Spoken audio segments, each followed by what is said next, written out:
Hello students, today I come back again. Last time we discussed about general anesthesia, which means anesthesia of the whole body. Today we are going to discuss about regional anesthesia, that is anesthetizing part of the body which will be needed for surgery. By definition, regional anesthesia is any technique to induce the absence of sensation in a part of the body. So, that part of the body which we are going to go for surgery will be anesthetized. The rest of the body will be normal. What are the types of regional anesthesia? They can be topical, that is on the skin. On the skin, when we inject and make that area anesthetized, it's called topical. Or a spray can be given on the skin called ethylene oxide. This ethylene oxide spray anesthetizes that part of the skin on which the spray is given. Then there is intravenous block called Bier's block. We are going to discuss it later. Peripheral nerve block. You know from anatomy that nerves are divided into central and peripheral. The central nerves are from the brain and the spinal cord, and the nerves which arise from the spinal cord to the parts of the body are called peripheral nerves. Then there is something called a plexus block. There are a lot of plexuses in the body. In anatomy, you have read them, like the brachial plexus, the lumbar plexus, the celiac plexus. These plexuses can be blocked, giving rise to anesthesia and analgesia in that part of the body where these plexuses have their nerve supply. And of course, the main part of regional anesthesia is neuroaxial block. Neuroaxis is the axis of the spine.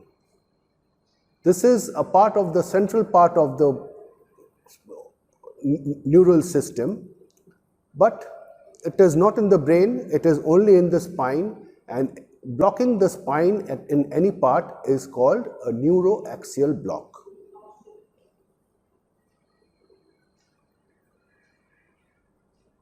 Nerve sensitivity. All the nerves in the body, there are three types of nerves, you know. There are autonomic nerves, the sensory nerves, and the motor nerves. The sensitivity is maximum in autonomic nerve, then comes the sensory nerves, and the sensitivity is lowest in the motor nerve. Just to recapitulate the spinal cord and its distribution, we are going to spend a little time on this. The cervical part of the spinal cord supplies the neck muscle, the diaphragm, the deltoid muscle, the wrist, triceps, and the fingers. The dorsal nerves supply the hand, intercostal muscles, abdominal muscles, and the ejaculation system. The lumbar plexus supplies the hip, the quadriceps, the hamstrings of the knee, and the foot. The sacral plexus, which is basically a parasympathetic plexus, supplies the penile erection, bowel and bladder movement. We may ask, why regional anesthesia? If general anesthesia can do everything, why regional? Regional anesthesia is cheaper because general anesthesia needs a lot of medicines, oxygen, nitrous oxide, vaporizers, and other things which are in totality very expensive. So regional anesthesia is cheaper because it uses one or maximum two types of drugs. Patient satisfaction is high because patient is awake and patient does not feel the pain. So the patient does not have to go through the trauma of going back to sleep, and the patient always has his mind, will I be able to wake up? The airway is always maintained. In general anesthesia, airway sometimes is a problem. Because the sympathetic supply is also blocked, the blood vessels dilate, and so in regional anesthesia, there is a decrease in blood loss. Only muscles which are required to be relaxed selectively are relaxed. Rest of the muscles are normal. In this bargain, what happens is, because the leg veins are not totally paralyzed, there is not too much of pooling, there is a decreased chance of deep vein thrombosis, and of course deep vein thrombosis can lead to pulmonary embolism. So there is a decreased chance of these two. But regional anesthesia is not always required or capable. There can be a risk of toxicity of the local anesthetic drugs.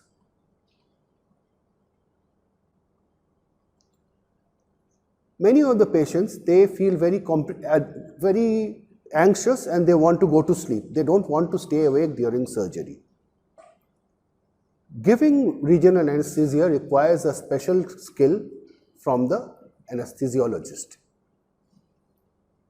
Patient can talk, and while the surgery is on, when the patient talks, the surgeon may get distracted and feel irritated. Patient is very anxious sometimes, and any surgery lasting for more than 3 hours is not possible with regional anesthesia. There are some contraindications to regional anesthesia.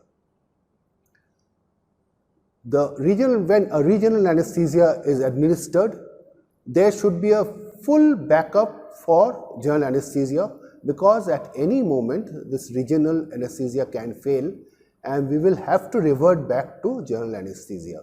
So machine, drugs, laryngoscope and all the necessary drugs should be ready at the head end of the patient, that in case required we can always convert the regional to a GA. If there is a coagulation disorder, then regional anesthesia is not possible, because whenever we give an injection, it may hit an artery or a vein and cause hematoma, which can be very detrimental to the patient. In uncooperative or patient who refuse, it is absolutely contraindicated, because patient will never be able to be fully anesthetized under regional. If there are anatomical deformities of the spine like kyphosis or scoliosis or ankylosing spondylosis, kyphosis, scoliosis, ankspond.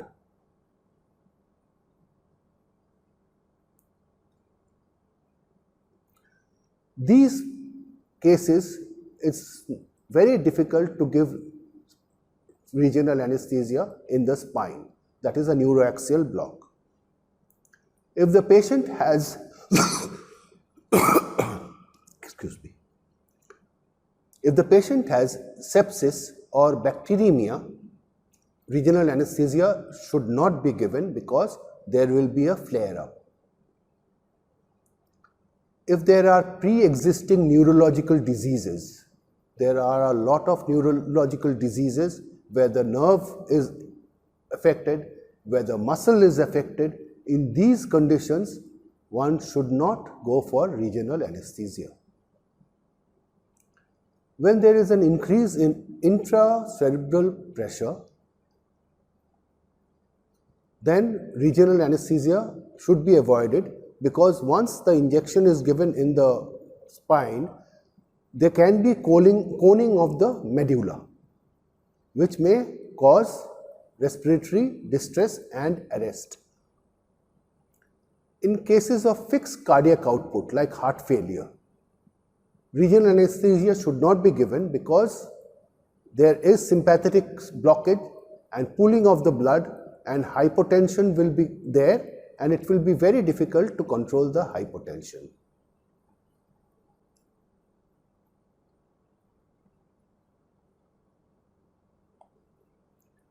If there is a localized skin infection where the injection has to be given, you cannot give the injection, so it's not possible to give regional.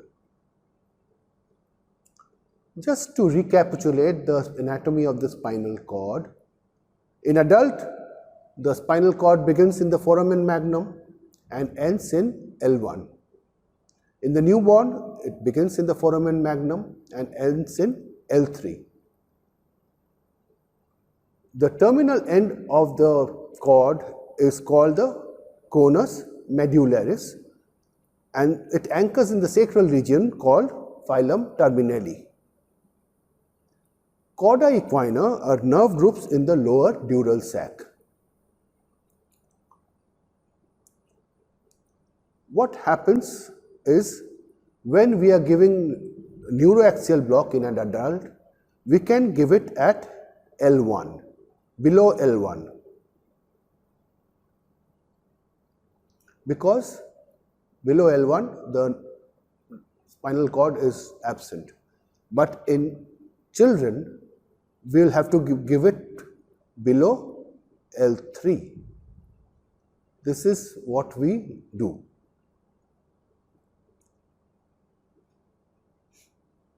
What are the neuroaxial blocks? Number 1 is spinal block. Number 2 is epidural block.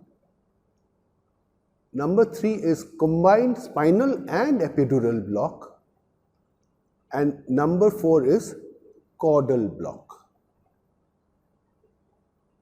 If you take a sagittal section of the spine, when we give an injection in the spine, what are we piercing? The skin. Below that comes the subcutaneous tissue. Then we pierce the supraspinatus ligament, then the intraspinous ligament, then the ligamentum flavum. Then we come to the epidural space. Epidural space is the space above the dura, between the dura and the ligamentum flavum. It is not a space. It is a potential space, something like a balloon. When the balloon is deflated, it does not have any space between the two layers of the balloon. But once we fill it with air, the two layers separate and there is a space inside the balloon. Similarly with epidural space does not have any space. But when we go in and just before the dura mater is punctured, we pump in a little bit of fluid, the space is created. And this is the epidural space. Then after the epidural space comes the dura mater, which is very fibrous layer, thick fibrous layer. Then comes the arachnoid. This is a non-vascular layer and it is like a spider's web. That is the reason why the name arachnoid has come. And pia mater is a very vascular layer which is engulfing the spinal cord. It is difficult to separate the pia from the nerves. The subarachnoid space where the CSF lies is between the arachnoid matter and the pia matter.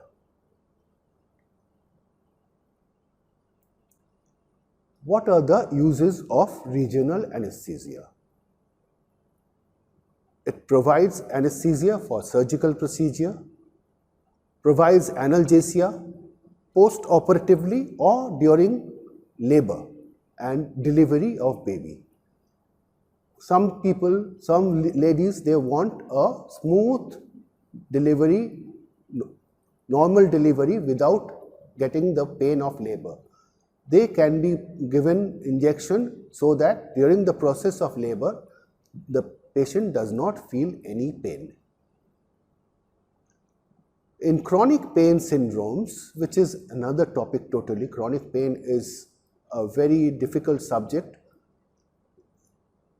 In chronic pain syndrome, regional anesthesia comes to use because the drugs used in chronic pain syndrome usually cause a lot of other side effects which are deleterious.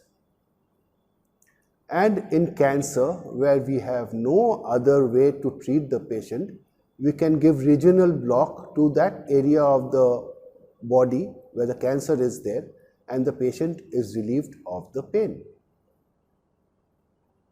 What are the specific uses of regional anesthesia? Hip and knee surgery. In surgery of the lower extremity, whatever, vascular, urosurgery like transurethral resection of prostate, bladder tumor resection, and taking out the stone from the kidney or the lower part of the urinary system. Lower extremity amputation. In obstetrics and gynae surgery like labor, in cesarean section, and in cases of total abdominal hysterectomy or vaginal hysterectomy.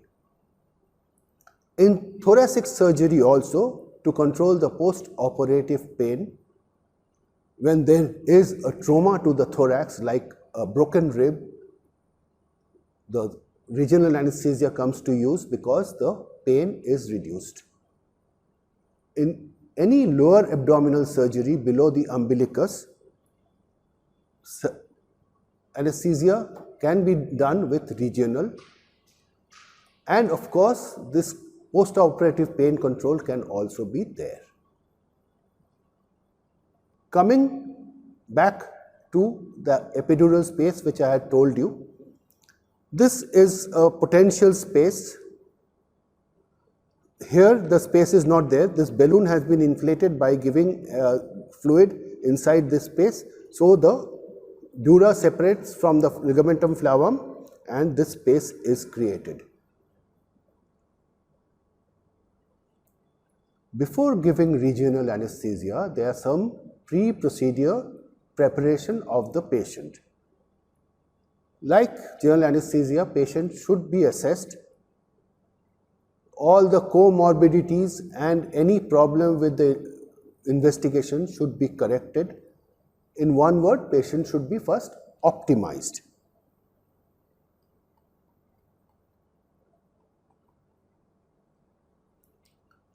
Patient should be explained the procedure and a written consent should be obtained. Patient should be fasting as like GA because any time it may have to be converted to general anesthesia. All the equipment for resuscitation and GA must be ready at hand. An intravenous line is there inserted and fluid is loaded from before the regional is given. At least 1 liter of fluid is given intravenously in a normal patient so that when there is a sympathetic block after regional, when there is a venous pooling, the blood pressure suddenly should not drop. Asepsis is taken care of. What is spinal anesthesia? When a local anesthetic is injected into the subarachnoid space, when we insert the needle into the subarachnoid space, the CSF comes out through the needle.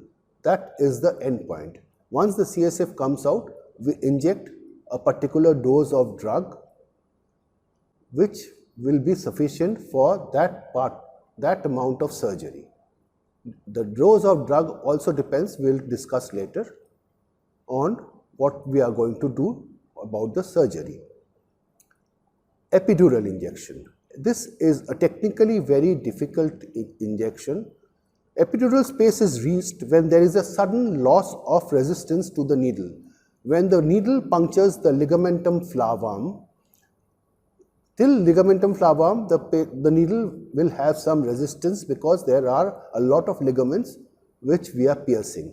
Once it pierces the last ligament, there is a sudden release of any resistance, and that we take as epidural space because the fluid CSF is not leaking, and when we inject some water or some fluid, the fluid does not regurgitate back. Patient can be positioned by sitting or can be made to lie down on a lateral position. Patient can be injected from the midline of the spine or from the paramedian part of the spine, whoever prefers what. This is how we give a lumbar puncture. A lumbar puncture is given, the spinal needle is inserted, CSF is coming out, and we inject the drug. Epidural technique is when we put the needle end into the epidural space and then we insert a catheter, and this is how we tie up the catheter and comes to the front of the patient here, and we give a loading dose of epidural of injection of local anesthetic, and as and when required we keep on topping up the dose so that the anesthesia can be extended for a prolonged time.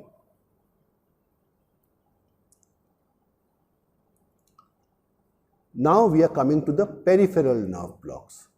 What are the peripheral nerve blocks? The brachial block where there is for hand surgery.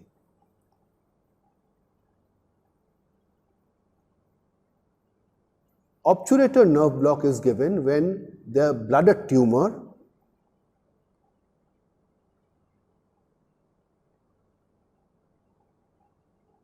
is operated.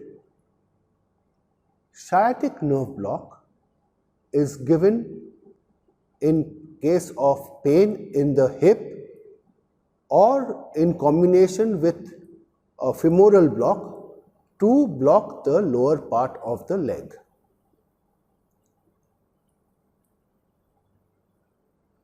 Psoas compartment block is for chronic pain syndrome. We have to sometimes inject local anesthetic into the psoas compartment. Femoral nerve block is also, I told you, along with sciatic, can be given for lower part of the limb. Popliteal fossa block is when we want to block anything below the knee. Ankle block is usually given in patients who have a very high morbidity but requires anesthesia of the foot, like diabetic foot. Wrist block is given when we do finger surgery, and foot block, similarly like ankle block, is given for diabetic foot.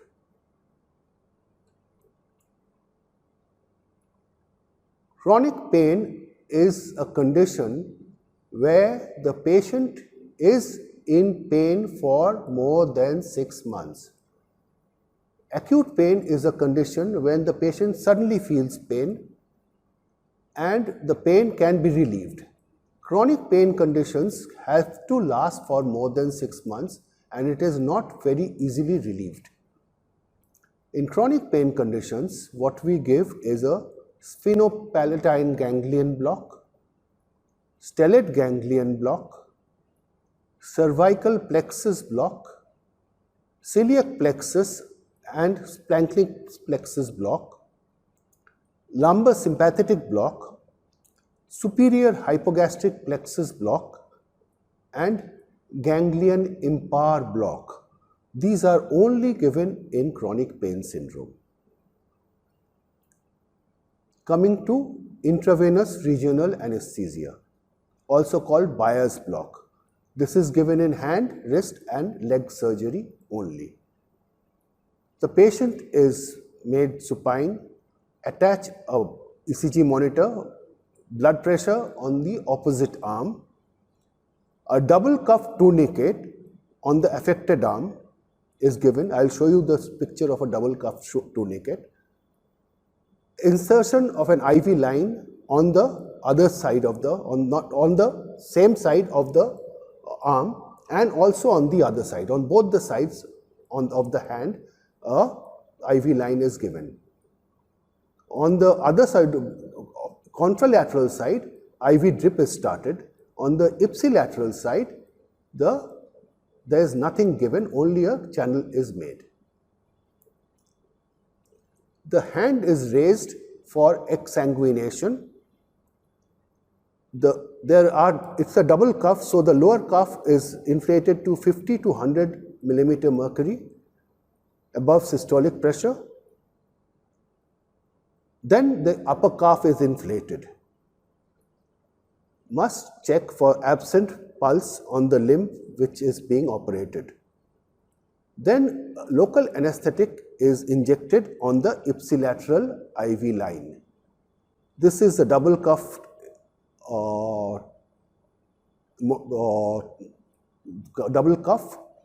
and this is the channel on the ipsilateral line. The hand is raised, a tourniquet is given, and then the lower cuff is inflated, and following that the upper cuff is inflated and the lower cuff is deflated. After this is done, a drug is injected through this channel and that part of the limb becomes anesthetized. What are the contraindications to Bier's block? When the patient has sickle cell disease, there is coagulopathy, there is a crush injury to the limb which must be operated, and very young, usually they are not cooperative and may need sedation, so it's better avoided. What are the complications of Bier's block? Local anesthetic has to be given in a very high dose, and sometimes there can be toxicity. What are the absolute contraindications to Bier's block? When the patient refuses, when there is coagulopathy, when there is skin infection on that affected limb, when the patient is hypovolumic due to some other condition, and there is an increase in intracerebral pressure. Caudal anesthesia. This is usually done in pediatric and children, in anorectal surgery in adults also. The sacral portion of epidural space is blocked. In children, it is usually combined with general anesthesia. What are the uses? Surgery of the perianal and rectal region, inguinal and femoral hernia, cystoscopy and urethral surgery, hemorrhoids, and for pain management for evaluation of perianal, pelvic, perineal and lower extremity pain. What is the procedure of caudal anesthesia? Patient is made either lateral or made prone. Both hips are flexed and the sacral hiatus is palpated. A needle advocated at 45 degrees cephalad. A pop felt when the sacrococcygeal ligament is pierced. The angle is then flattened towards the ground and advanced so that it does not touch the nerves. Bupivacaine with opioid or ephedrine is injected into the needle. You can see in a prone posture, the needle is inserted into the sacral hiatus. This is how it goes, and then it goes down straight and the drug is injected.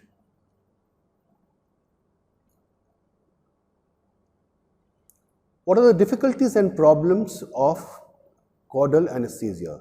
There can be calcification of sacrococcygeal ligament. It will be very difficult to pierce it. Inadvertent intrathecal, it can go into through the dura mater and can go into when the spinal fluid is there. This can result in total spinal and intravascular anesthesia, which can be sometimes very fatal and should be avoided with patient with pilonidal cyst or sinus. What are the local anesthetic drugs? For spinal anesthesia, we use a hyperbaric solution of a local anesthetic. Hyperbaric is made, what is baricity? Baricity is the specific gravity of the fluid. Hyperbaric is of specific gravity more than that of CSF. The specific gravity is increased with 5% dextrose. In epidural, we give isobaric solution, that is, has the same specific gravity as CSF, 0.25% and 0.5% solution with preservative. Mind you, in spinal anesthesia, there is no preservative.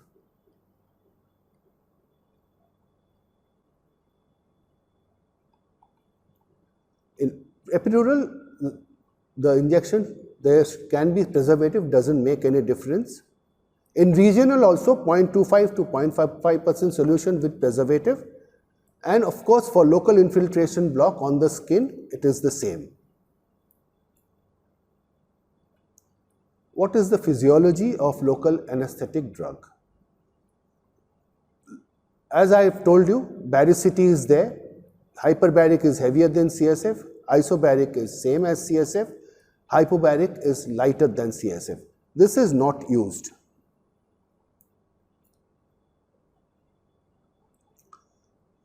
Not going into the details of mechanism of action of local anesthetic drugs, you must have read it in your neurology, in your anatomy, how the axons, how they skip and how the nerve impulse is propagated. The local anesthetic acts on the axon by blocking the sodium channel.